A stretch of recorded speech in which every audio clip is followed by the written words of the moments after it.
Hello people, this is my new pit bike. It's an '07 Wildfire, Chinese brand. Paid $150 for it. It's got all new plastics. Michelin man. Big bore muffler. All chrome.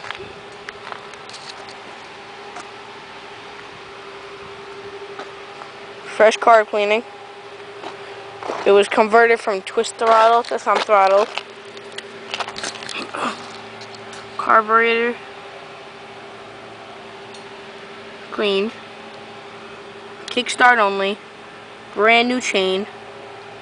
Brand new back tire. Rotting in the yard. Front tire might need a little bit of replacing. Got back brake.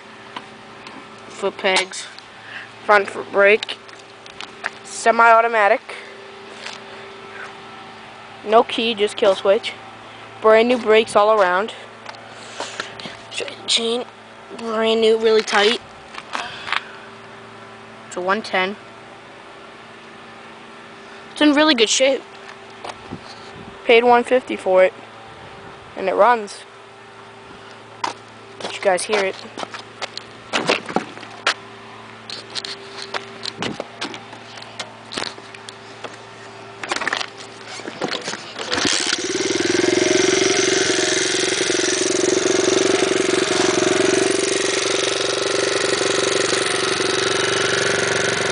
My bike. Let me know if you guys want to see anything else on it. Throw taper bars.